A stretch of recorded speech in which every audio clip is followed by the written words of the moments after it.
to Season 5 of the Hey Girl podcast with your host and my mom, Bethany Needham. This season, we get to hear from some incredible new guests, and we're bringing back some of our faves. Each guest will share their story of running their race in their place, and we hope they inspire you to do the same.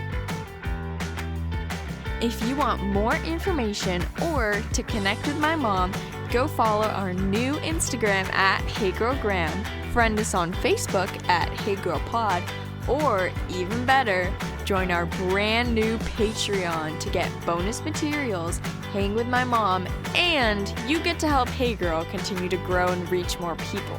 That's pretty cool. All right, time to grab that seltzer and maybe a tissue box just in case. Here's my mom. Hey listeners, and welcome back to another week of the Hey Girl podcast. If you've been hanging with us the last few weeks, you know that we are just now wrapping up a season of our favorite episodes from seasons past. I hope you've enjoyed all of this reminiscing as much as I have in these last couple of weeks as we've shared these really, really powerful episodes from Brittany Crosby. I just want to encourage you, y'all, if you haven't listened to them, go listen. If you've only heard them once, they are worth re-listening to. And just what an incredible life and legacy that Brittany has given us. She is by far just one of the most incredible women that I have ever had the privilege of knowing, even if it was just over Zoom through interview. So that being said, this episode coming up, we get to talk to Rees Crosby, who is Brittany's husband. And I knew in the little short time that I got to know Brittany that this guy had to be an incredible guy because, I mean, that was Brittany, right?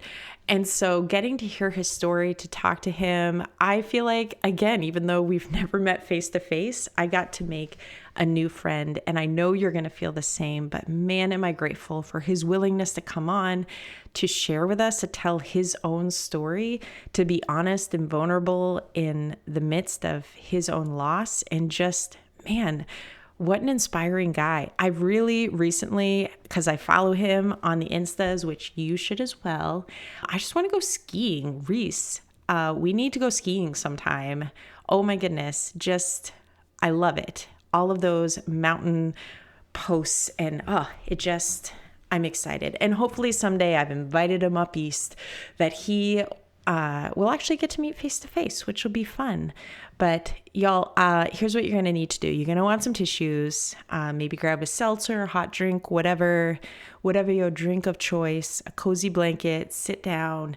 And I really know that this is going to be a special story for you to hear today. So kicking it off into new episodes in this 2021, I am honored now to introduce you to my new friend, Rees Crosby.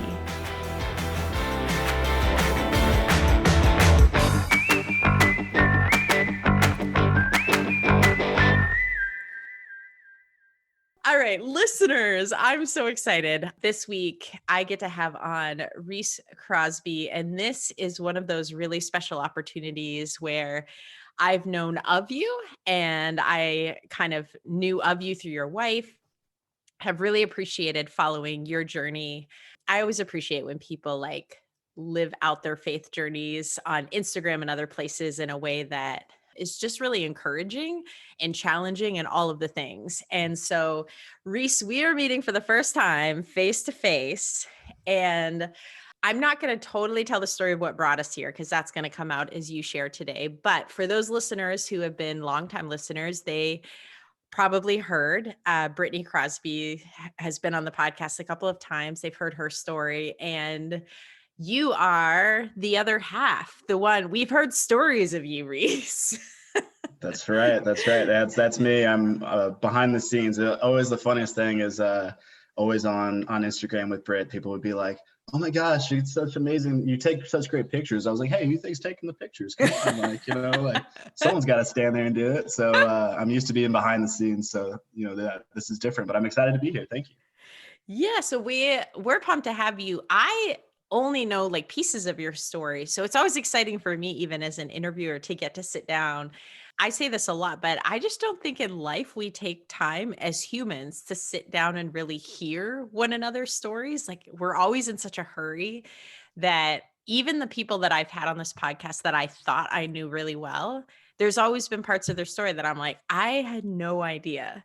So I hope today, I know that this will be new to me, but you'll probably have people that know you that like come and listen to the episode, that this is a gift for them as well, a chance to kind of hear you share your stories. So why don't we start with an introduction?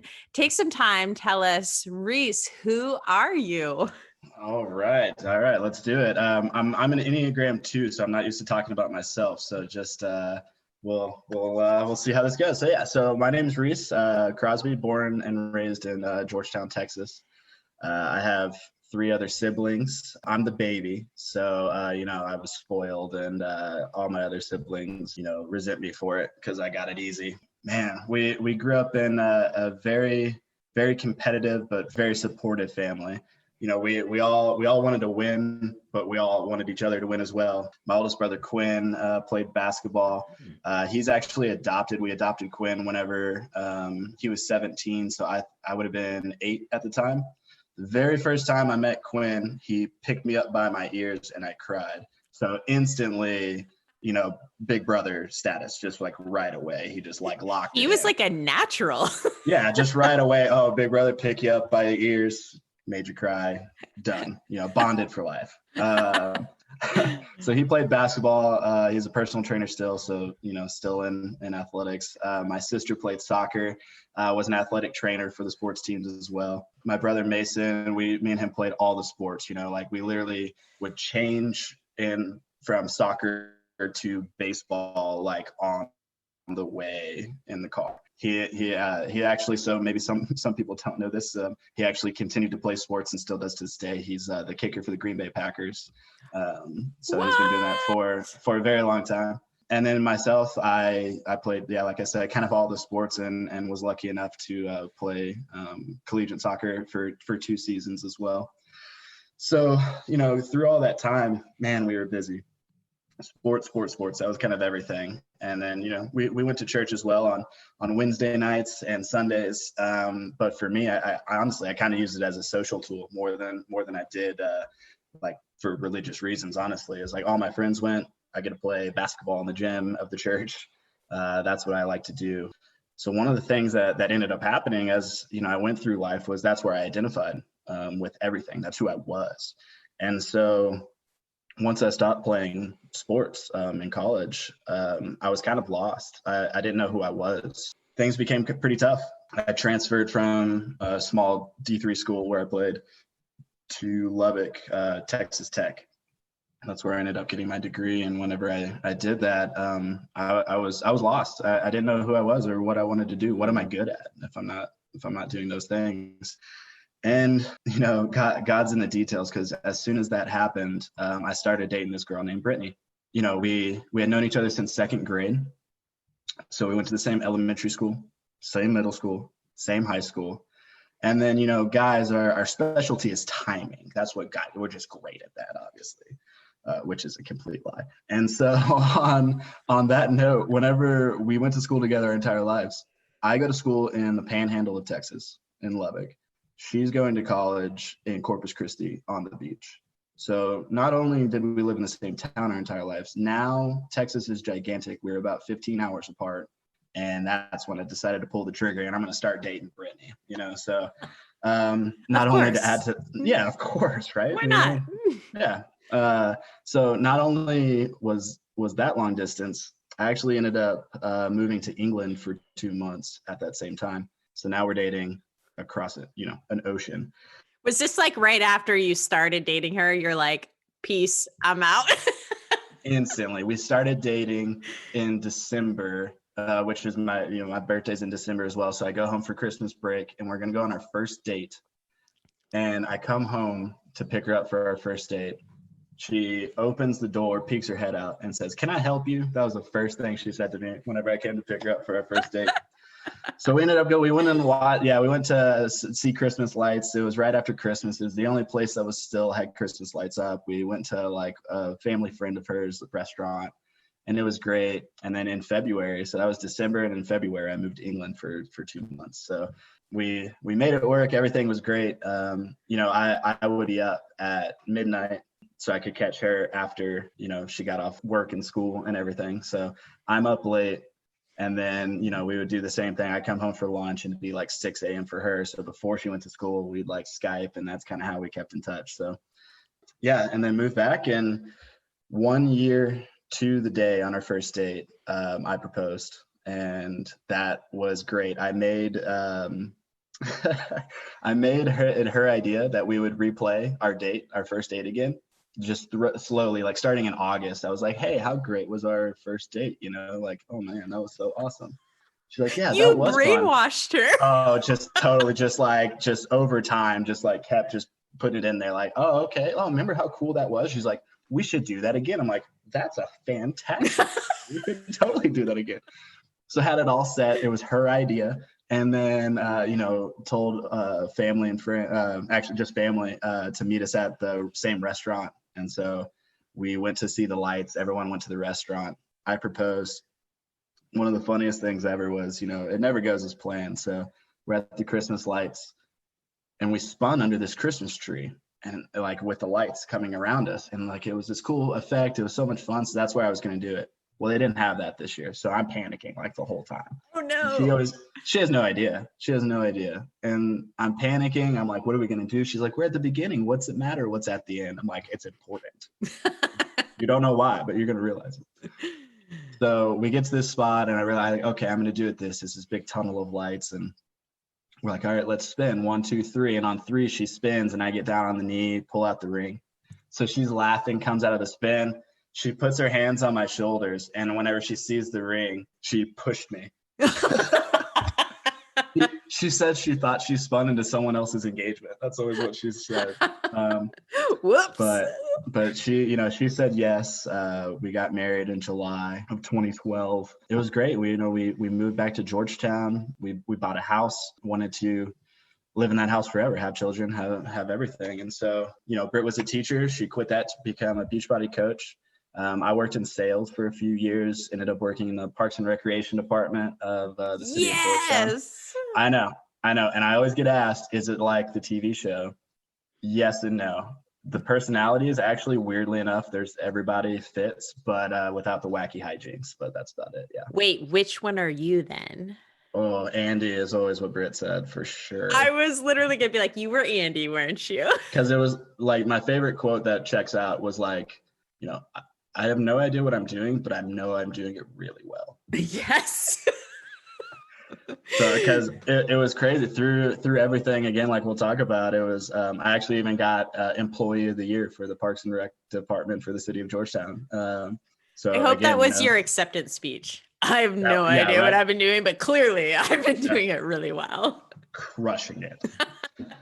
Then sold our house eventually, bought an RV. We wanted to travel. We both have adventurous hearts, and we made a great team. So about me is I rest by resting, like legitimately. Like I sit on the couch and I hang out. Britt rested by like hiking like 12 miles. So it was a good combo. We balanced off well. We started traveling full time, and that's still what I do to this day. Actually, I'm currently in Utah at the moment, and I've spent the summer in the Rockies and in Montana and Wyoming and all over the place. So I'm a traveler. I enjoy adventures and, trying new things, getting out of my comfort zone. So yeah, me being in on a podcast for the first time, a little out of the comfort zone, but I'm really enjoying it. So hey, yeah. You're crushing it. I'm just saying. Crushing it. So first of all, I get so like, I know jealousy is not holy, but I'm going to call it holy jealousy. Like seeing all of your travel pictures, because someday I'm a traveler at heart. Like I love to travel as well. And we're getting close to the end. Like our kids are going to graduate high school and go to college. And I'm like, oh my goodness. So I'm living vicariously through my friends, those people who are just taking these epic trips. So when you get this long questionnaire from me of like, all right, tell me all the places that are like must you must go here first. Oh, I got you. I've been compiling a list along the way. So yeah, I can help out anywhere that you want. And I mean, this is something we worked really hard for. We worked years and years and years for this to become a reality. Britt quit her teaching job to work remotely with Beachbody. Like, she can work on her cell phone. She made almost twice as much teaching with Beachbody than she did with teaching. And so, you know, we started to make it happen. When we sold the house, one of the greatest things, you know, people thought that we were going to start traveling only after she was diagnosed, but that's not true. So we actually were going to sell the house and move to New Zealand.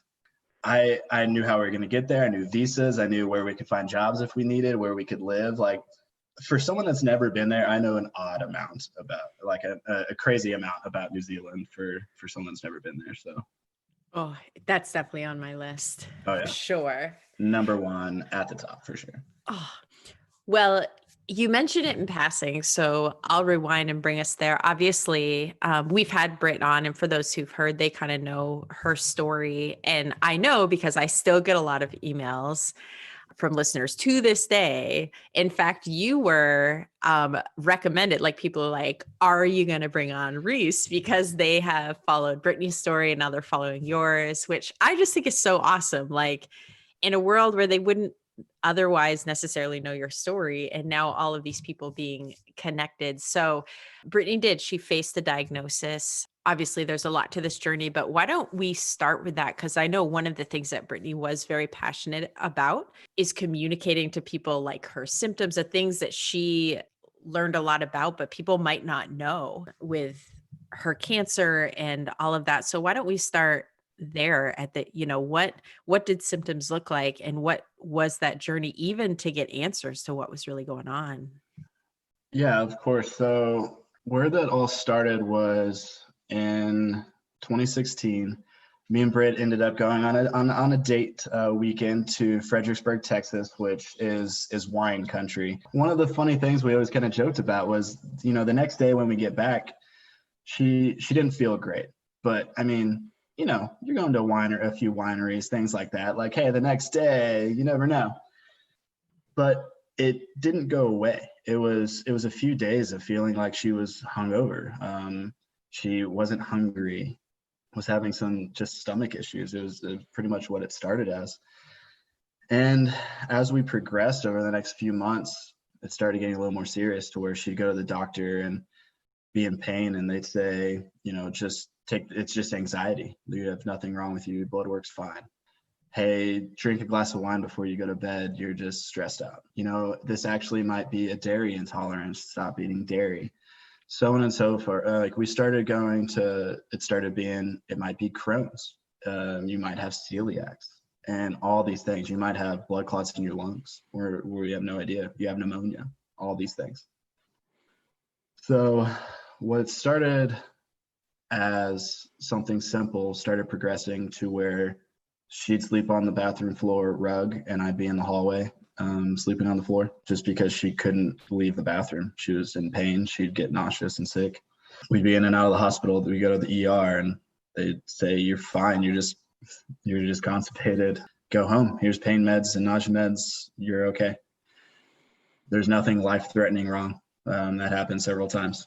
So we decided we needed to kind of put our foot down. We needed to be our own health advocate. And that, I can't tell you how important that was that we did that. We ended up going around Thanksgiving, because Britt at that point was just eating white rice and boiled chicken. And I don't know if you guys have ever had that, but that is honestly the most bland and one of the worst like diets you could ever be on. Like, one, it's not healthy. Two, it's just not sustainable. And so that's what she had to eat for Thanksgiving. So then we go to the hospital and we tell them we're not leaving until you tell us what's wrong. So over the next 2 weeks, we were there every day. She couldn't eat, she couldn't drink. They started having to give her nutrition through what's called TPN. It's liquid nutrition. It comes out of a bag, because she couldn't eat anything. And then so mid-December, I'd been off work this whole time, and Britt was feeling okay one morning and told me to go to work and save half a vacation day, basically, was the idea. And I went into work, and about an hour in, I get a text from her dad, and it said, "Hey, check the symptoms of ovarian cancer." And honestly, at the time, I don't know if I was so tired or just we were trying everything. I don't know if I even saw what I kind of sometimes call the C word. I don't even know if I saw that. I think I just typed it in. And as I look at the computer and I start going, check, check, check, check, check, every single thing that popped up was 100% spot on. And I text him back, like before I could text him back, it's still up on my computer, and I get a phone call saying, the doctors want to talk to family. You need to come to the hospital.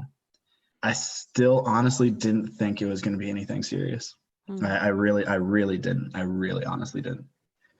So I get there, and before I even go into Britt's room, the doctor's there, and he takes you into the room you never want to go in, and that's the side room, the room that just has chairs in it. That's it. No one else is allowed in it. The family room. You do not want to go in that room. So the doctor told us what was happening, what he had found. This is a GI doctor, so because all her symptoms were in her abdomen and her stomach, so they thought it was gastrointestinal. And he told us what was going on, and then he said, "We're going to go into the room and we're going to talk. We're going to tell Britt." So we all took our deep breaths, try to clear our minds, and we walk in, and Britt's version of this is incredibly accurate, and you don't realize you're doing it at the time, but we walked in one by one, and none of us looked at her. None of us made eye contact. I think it was to protect her, but also a defense mechanism for us. The doctor sat down. Britt has a tube in her nose because she can't eat anything. She'd get sick if she wouldn't. She at this point was below 100 pounds.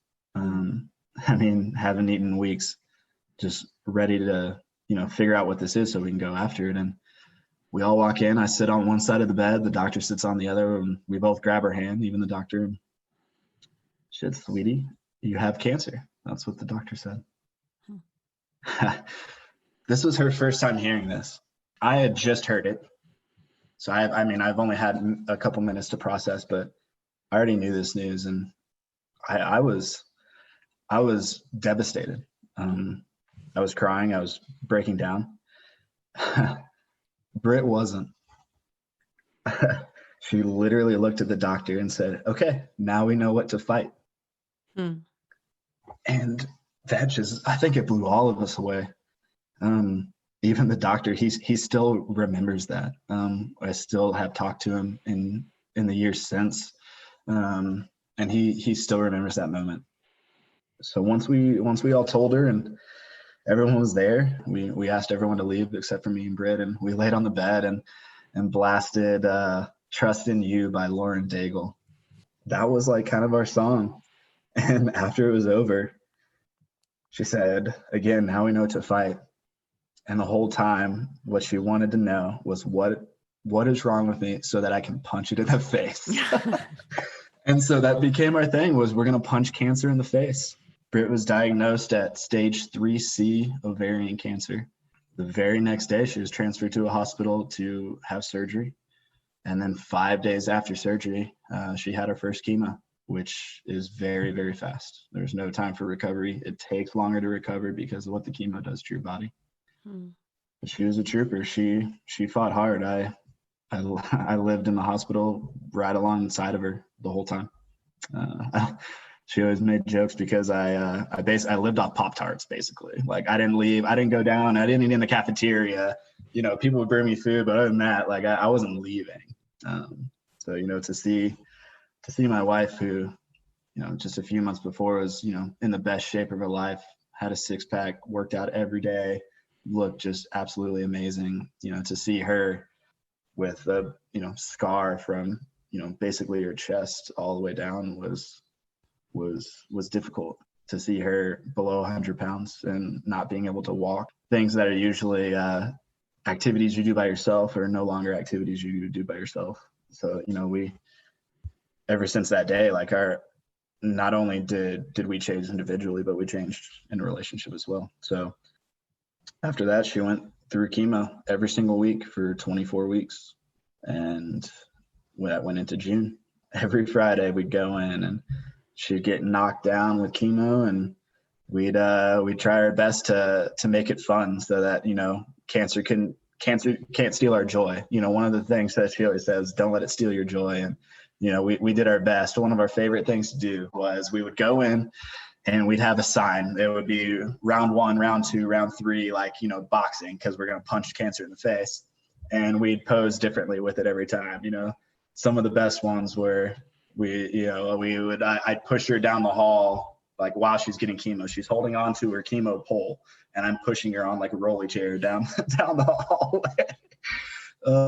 Or like the nurses, we'd be like standing on a chair, and the nurses would walk in, and we'd all just like freeze and look at each other like, what? You're not seeing anything, just close the curtain and it'll be okay. So we made the best out of a bad situation, like we always tried to do. So I remember those photos and enjoyed just the laugh. It's one of those, suffering and joy, like how seeing that commingle, and for you guys to be able, like you said, in the midst of hard things, to be laughing and finding things to laugh about, finding mischief in the hospital. I have an appreciation for that. Of course.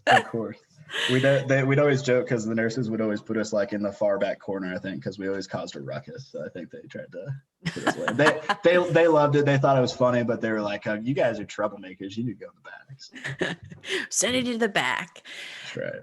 So Brittany had quite a journey in terms of not just, fighting cancer, but even just, I think one of the things so many people have appreciated and been blessed by is how she, during this time when, again, no one would have faulted her or questioned if she just put her head down, focused on her health and all of these things. And she did that. She fought, but she also took this platform, and I hate using the term platform, but like now she had all of these people who are attentive and listening, and for her to be very real and honest about the journey. She wasn't all butterflies and unicorns, but I very much appreciated her heart to just point people back to Jesus. Like, listen, I have one hope and I want to share it with you. And just, it was incredibly powerful to watch, even from a distance. And again, this is where I feel like I've seen you from afar,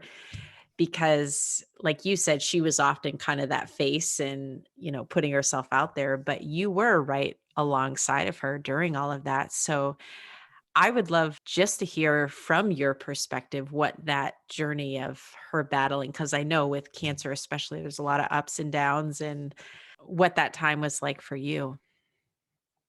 In the beginning, it was almost not realizing how serious things potentially were. Even after she was diagnosed, we didn't realize later that how close she was to actually not even making it out of the hospital the first time. Things were very serious. Her symptoms were extreme bloating, fatigue, nausea, severe pain, all these things, to where it caused her not to eat or drink. And you obviously need that. And her body started shutting down. So it almost went from the beginning being naive to what was happening, and then being scared. I mean, I'm sitting there, and the hardest part for me is, as a caregiver, I have no idea what she's feeling. Like I can see she's in pain. I can see that it's difficult, but then she made it so easy for me and for everyone that followed her to make it seem like, yes, this is hard, but like, I'm also, going to make this easy for everyone because of how positive I can be, and how she still worked out, and how she still had this amazing outlook. And so, it was tough. It was tough to see her every week. Your strong, positive, beautiful wife every single week, just be injected with chemo. And you just have to sit there. There's nothing I can do to make her physically feel better. So I took on the role of making her emotionally and mentally feel better. Hence those goofy pictures. Hence when she would go into the doctors and she'd be nervous, like we're we've done blood work, we've done the scans. Now we're just waiting for the doctor to come in. And she's really nervous. So I grab a plastic glove, I blow it up, I start checking her ears with the, little flashlight thing. And then I see if I can break my own record of how many times I can spin around in a swivelly chair. And as the doctor walks in, and I'm like dizzy after like 15 spins, and so you puke on his shoes. Yeah, exactly. And so, that was kind of the role that I wanted to do. But, cancer is it's not a joking matter, as we all know. And, you have to be serious. You can't go through this alone. Like, she couldn't have done this by herself.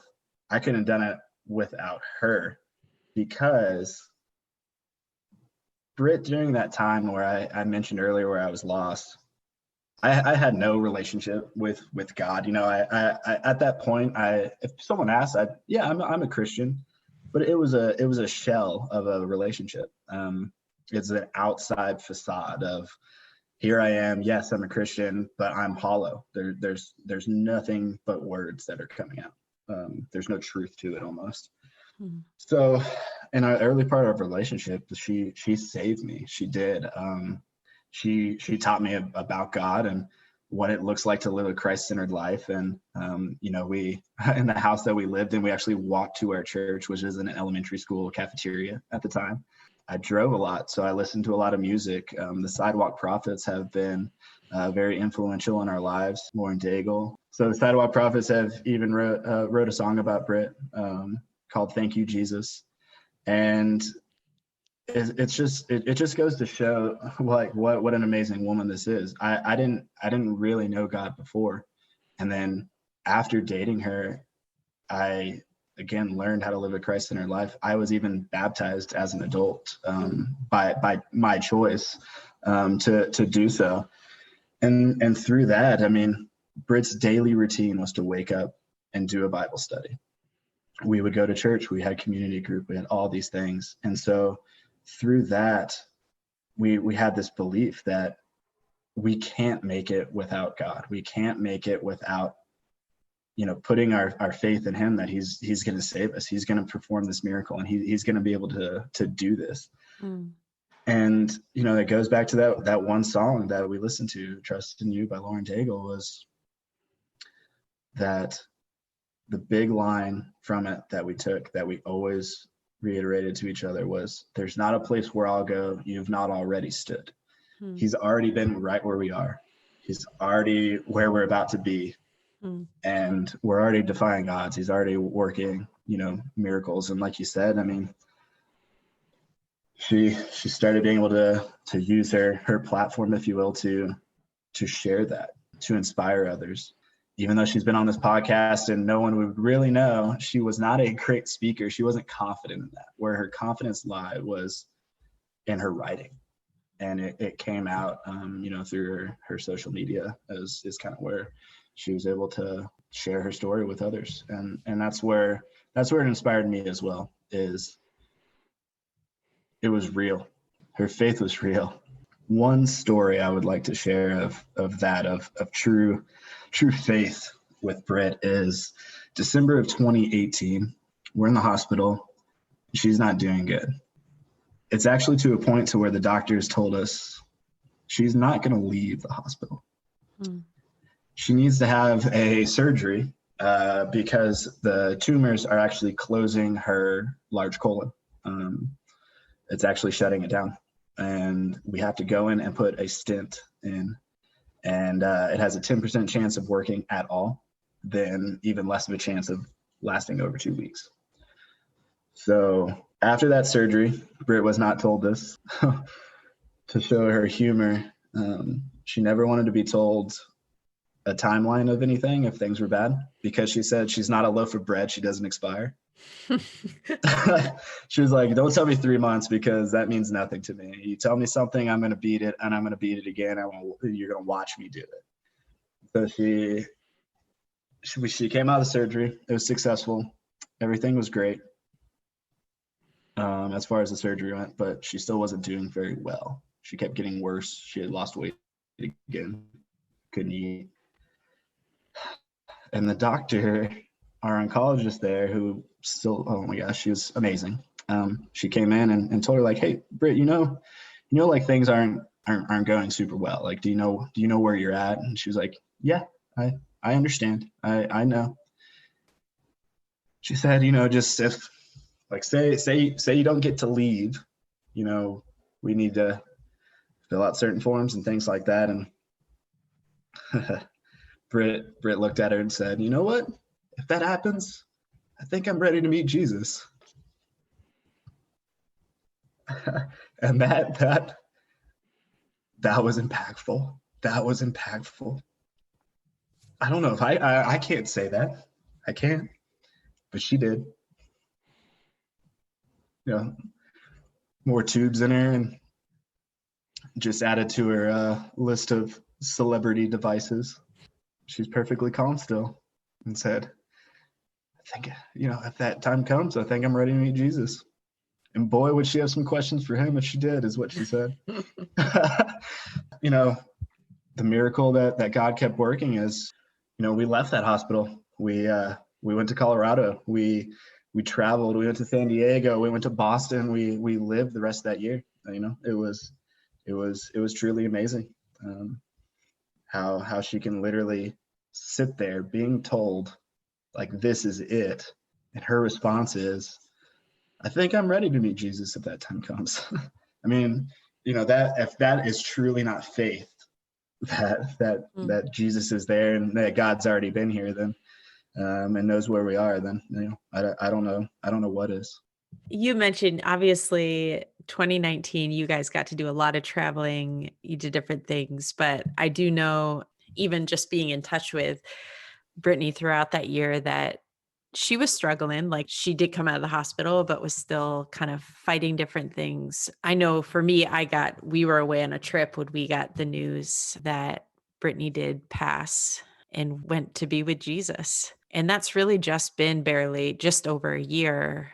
I guess one of the big questions that I often think of, and this is really with you, Rees, is we've talked a lot about this journey, right? Of like, Brittany's life and her legacy and just all of the influence and impact that she's had. So then what does it look like for you to then kind of walk that journey? I know this is a new journey, but walk that journey of honoring, Brittany and her life and her legacy, but also continuing to live your life and your legacy. So our last trip we ever went on, we decided to go to Breckenridge, Colorado. Britt had some fluid in her lungs, and we, wanted to just still got on the trip that we planned. So when we got there, we honestly didn't realize that Breckenridge is one of the, highest cities in the United States. And so she couldn't breathe. She couldn't get up or anything. And so we decided to head back to lower altitude, a lower elevation. We went to Royal Gorge Bridge, and she wanted to do the zip line across Royal Gorge Bridge. And so because we're on an adventure. We're going to do an adventure. Right. So the Royal Gorge Bridge zip line is the highest bridge above the ground floor. The gondola ride across, I'm not afraid of heights, and I didn't like it. I was nervous. It was too much for me. I didn't do the zip line. So one of the things she always wanted to do was epic zip lining, not just zip lining, epic zip lining. So she goes across and arms out screaming, woo, not a fear in the world, just loved every second of it. And then we make the best of our time home, and she passed away. She passed away 6 days after that. We went to the hospital 5 days after she went epic ziplining across the Royal Gorge Bridge. So I tell you that story to tell you that we're adventurers. We want to live life on purpose. It's not just ziplining, it's epic ziplining. It's not that we just want to go, like, the purpose of life is not to arrive safely at death. So our goal was to travel, to get out of your comfort zone, to do hard things and live our lives. So Britt passed away on November 29th of 2019. we had her service in December 5th, I believe. And then I went on a road trip starting in January. And I drove and drove and drove because it's what we wanted. It's what we live for. And honestly, what option did I have? It was not our life to sit at home and sit on the couch and live a life inside. That's not who we were. That's not what we worked hard to be. So I went out and I drove and I explored. I've seen some amazing things, and what keeps me going, it's honestly such a goofy thing that I've honestly just started sharing with people. It's a very intimate moment that I have to where I'm in a spot that we wanted to go, or just a beautiful area.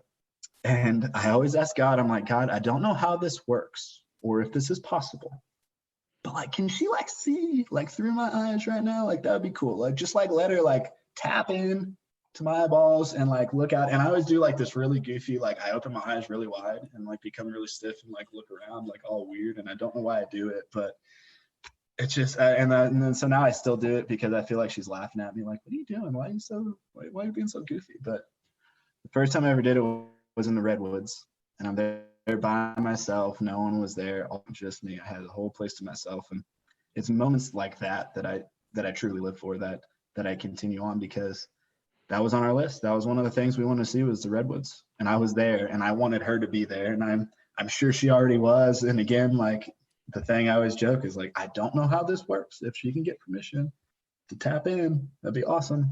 So she can see what I see. So one of the things, that I've started to do as well is I've started to share my story, and Britt's a big part of that. She was influential on so many people, and I want to continue that by continuing my adventures, our adventures, by living life on purpose, like she did every single day, to go those places we wanted to, so that I can feel her, so that I can feel her with me. A big step that I took this year was I went to a widowers retreat in South Carolina, and it was a weekend of guys that had all lost their wives, and for different reasons, and we were able to share in that together. We were able to all instantly have pretty much like the world's worst thing to have in common, but we all were instantly like, we don't get it, but we're as close as possible to getting it. Like, this is like the safest place you could be in. This is the place that, we can share this. And that's really where I started being able to be open about like those intimate moments that I want people to know that this isn't easy. This isn't, it's never gonna be easy. But I have no other option almost, because this is who I am. And this is who almost honestly Britt like taught me to be. She inspired me to do these things. She inspired me to travel. She inspired me to like live my life and see all the cool things, all the epic things that you possibly can. So I have to, honestly, I have to actively find those things. Our teamwork was, she came up with the idea, I pulled the trigger on it, and then she like make us go do stuff. So I'm having to learn it all together. But again, I mean, of all the teachers to have in the world, Britt was the best one that I can think of. And so I'm honored that she instilled those things in me, and that's honestly why I keep going, is so I can see those things we wanted. I can see those things that we wanted to do together, and just continue on the adventure. That was our life. That's what we worked for. So that's why I keep going.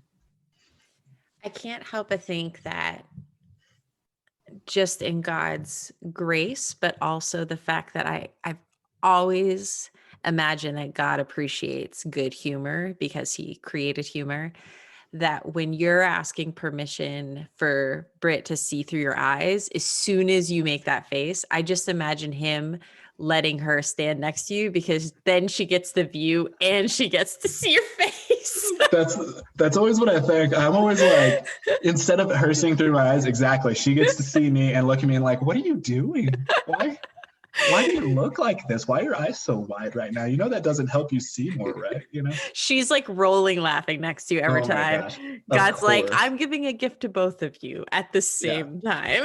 Yeah, you got to come down and realize how big of a goofball your husband is, Oh, I love it. That's incredible. One of my other favorite, kind of intimate things that I always think of is, again, I'm in my prayers and my private time. One of the things I always ask for is, like, again, Brit seemed bold and confident, and she was, but she was also very shy. I mean, she really was. Like, she was bold and confident in her writing, but, like, if you just met her on the street, she might be a little shy, and that's who she was. And so one of the things that I always pray for is, again, I'm like I don't know if we have jobs, when we get to heaven. If we do, or, like, can you pick and choose? Like, what do you do? I'm not sure, And so one of the things I always ask, like, God, Brit's gonna be too scared to ask.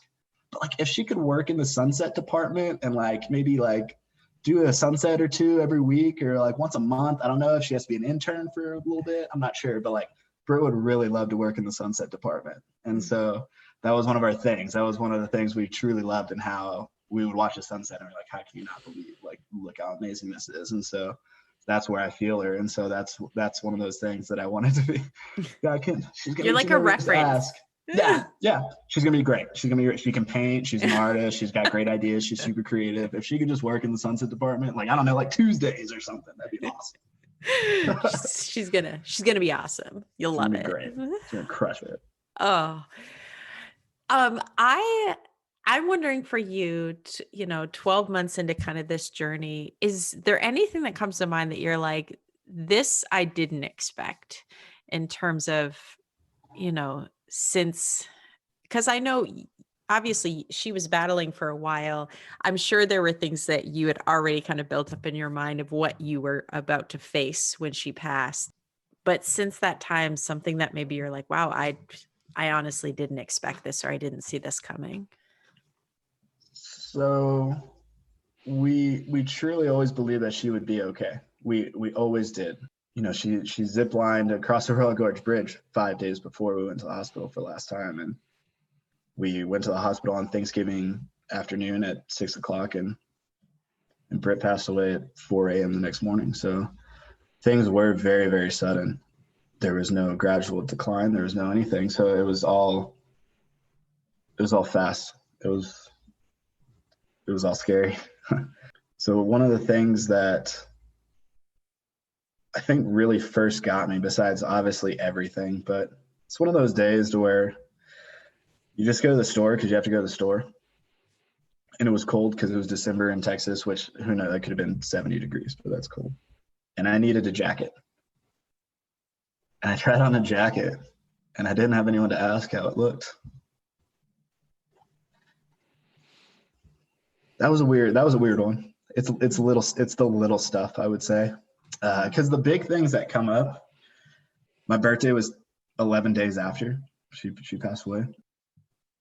And it's the big thing you can prepare for. It's those moments that catch you off guard, that you don't know what to do. I think it's those moments that get me the most. The big moments are hard, but again, you can be ready for them. One of the most difficult things that no one tells you about until you go through it is when that happens at the hospital, and you say your goodbyes and whatever else you do, you just leave. You just walk out the door, and you pass people in the hallways, even at 4 a.m. You just walk away. And it makes no sense. It doesn't feel real. It's a very, very interesting moment. It's a scary moment. You literally just have to go home. That's it. But then for me, again, the small things are what I don't know is I literally have to choose every day to get up and go do something. I have to learn how to do things that might have been, Brit's role and versus my role. Thankfully, one of the big things we had in our marriage was marriages aren't 50-50, they're 100-100. Always. If each of you are living in your relationship thinking it's 50-50, then what's happening with the other 50%? Something's being left out. So we lived our lives of literally our marriage was 100, 100. And so now it's all just me. And you have to learn how to do things. You realize that you feel very alone. You feel, I felt very bitter. One thing that surprised me was I stopped praying. I was never mad. I was never mad at God. I really have never had that moment where I was truly furious, angry. I just don't really want to talk to him right now. Yeah. We're just kind of like, it's like we're just in like, you know, just a weird space of I'm not mad. I don't really want to talk to him. And that's kind of changed recently since that widower's retreat. I've been able to start journaling, to start doing a Bible study of how to work through grief. And what I've learned is it's always there. Every day there's hard things. Every day there's moments that are going to be difficult. And it never gets easier. You just kind of get stronger. It's very challenging to go through when you feel alone. And so it's been great to be able to surround myself with people that do understand, that are able to hold my arms up as I go through it, as I sit down because I'm too tired. But my arms are still being held up because I have that support. And I couldn't do that without friends, family, everyone. Everyone has their own role. And I lean on people through that.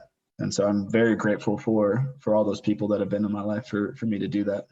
And then you go through grief waves to where out of nowhere, something will happen. You hear a song, you smell a smell, you see a picture. You know, one thing that I'm very lucky for is over the past about 5 years, Brit's journaled every single day. I have her journals, and then we have her social media. Everyone can access her journal almost for the most part, honestly. Yeah. So I like to go back through, and it's an interesting reference because it's like those moments we've all had it when you really need something and you open your Bible and for some reason you open to this page and you read this verse and it just nails it. And you're like, okay, that's of course that happened. I say of course all the time because I know what's going on. I'm like, oh, yeah, of course this sunset's awesome the first day I'm here. Of course this is happening. And so that happens with me all the time is I'll need something and, you know, like a memory will come up on Facebook or whatever of one of Brit's posts and it'll just nail it. And I'm just like, of course, yep, checks out. Heard you, got it, you know? So, you know, for me, that's what helps me. For some other people, it might be different, but for me, I like to dive into those memories, to those pictures. I think it's cool to hear you describe that because I think of the definition you talked about one of yours and Brittany's, like that you didn't want the enemy to rob your joy. Like, you know, don't let cancer steal our joy, whatever. And I think of the definition that we use a lot for joy is grace recognized. And which is exactly what you're describing, that kind of like, there it is. Like, and how even in your journey now, because sometimes joy isn't necessarily the laughter, the joking. Sometimes it's just taking the moment, the time to notice, like to recognize God's grace in a moment, whether that be a sunrise or a verse, like right at the right moment. And I don't know, even as you're saying that, I was like, how cool is that yours and Bert's prayer through all of this, you're describing answered in your life of just a constant recognition of, like, as you describe, of course, like, there it is. It's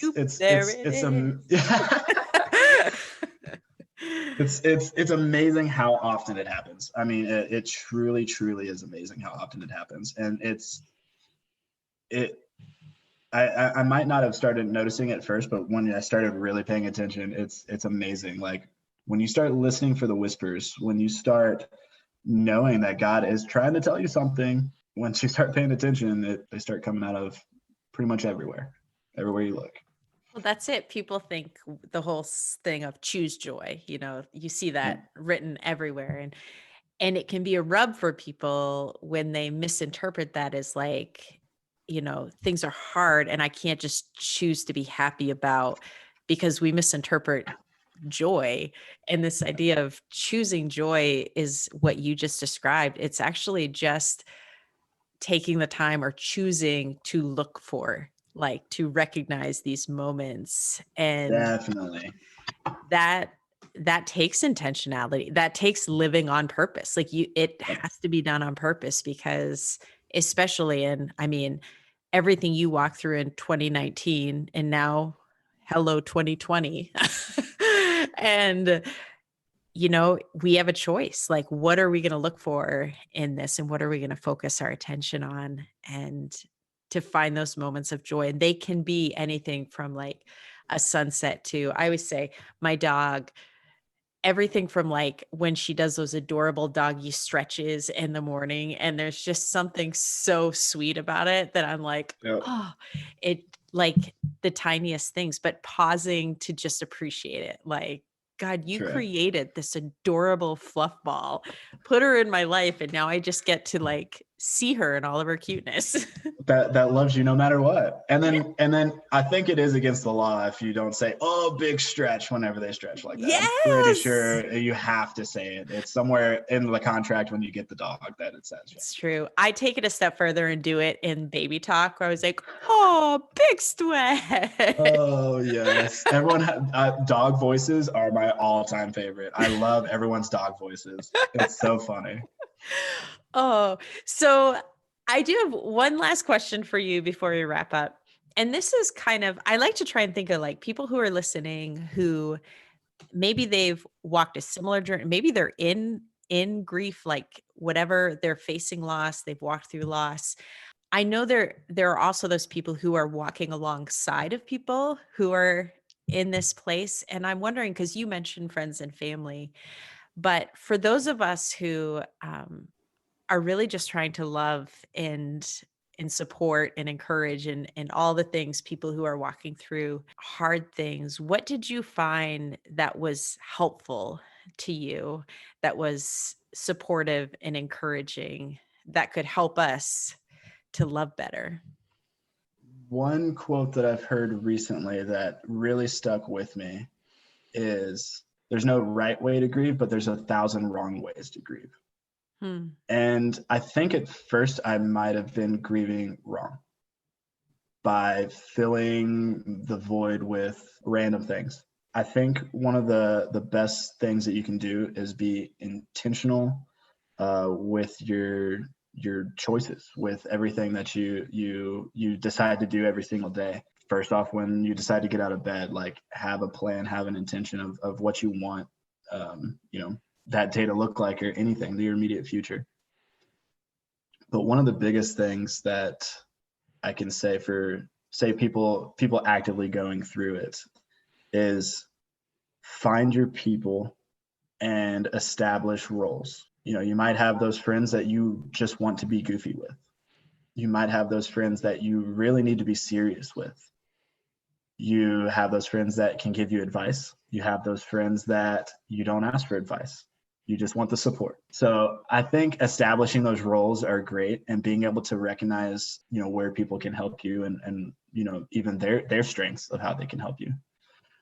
And then for people maybe walking alongside someone that's going through grief, one of the things that I would say is, don't be afraid to say their names, the person that they might have lost. Do not be afraid, in my situation, to talk about Britt, to talk about stories that you love of her, stories that you love of us, of me, how I did something, or how Britt did something. Don't be afraid to talk about them. You don't always have to talk about them, but do not be afraid to. I think, again, just establishing roles is something that's super, super important. Having those expectations of everyone, because everyone's lost. No one knows how to do this. Every day's different. You might say something one day that works, and then the next day you say it could be insulting. So it's very difficult, but I think just be there. There's no right thing to say, but not saying anything at all is worse. Well, Rees, this has been a gift, and to me, I know it will be to our listeners. I just think it is such a incredible. I feel like it's an honor to be able to be a part of just sharing this story with people. I feel very honored that you've entrusted us with it. I'm excited because I feel like for Britt, I just feel like her level of pride for you right now that you just came on here and you were the face and you talked. I don't know. I feel like she'd be pretty stoked right now. She would never let me sit in the room when she would do these like podcasts and stuff. I'd always have to like go upstairs, put in my headphones so she knew I couldn't hear her. And I know like she'd just be like sitting on the couch just looking at me and like chiming in with something, like, yo, you didn't pronounce that word right, or like, oh, good one there, or whatever. Like just the support or whatever when it came my way. I know she'd just be sitting there like laughing or cheering me on right away. So I love it. No, for sure. a couple things I wanted to share real quick of some words of Britt's that I kind of want to leave everyone with. One of the things that I mentioned that kind of inspired us is a book called Chase the Lion by Mark Batterson. Kind of quoted it earlier. Is actually like, quit living as if the purpose of life is to arrive safely at death. And that was something that we always lived for was, like, well done, my good and faithful servant. We almost didn't want to be greeted like, hey, like, well done, you did it, good job. We wanted to like come like, what's up, everybody? Like dust flying up as you like skid in and be like, I made it. And everyone's like, yeah. So that's always what I pictured, like whenever Britt got there. I'm not joking. She just comes running in, skids, and it's like, what's up, everyone? And everyone's cheering and like, yeah. So that's kind of what we live for. It's, like quit holding out, quit holding back, quit running away, like chase your lion, make God-sized goals and go after them, get out of your comfort zone. The last thing are Britt's words. And Britt's words are, we aren't promised any particular length for our lives, but you can do something about its width and depth. And I think that goes a long way of just truly telling you how Britt lived. She lived her life on purpose. We're not promised anything in this life, but we are in control of the width and the depth of how we live, and maybe even the people that we can reach. And that's how Britt lived, and that's how I want to live. And that's how I want to challenge y'all to live as well. Is live your life on purpose, get out of your comfort zone, do hard things, be in control of the width and the depth of your life.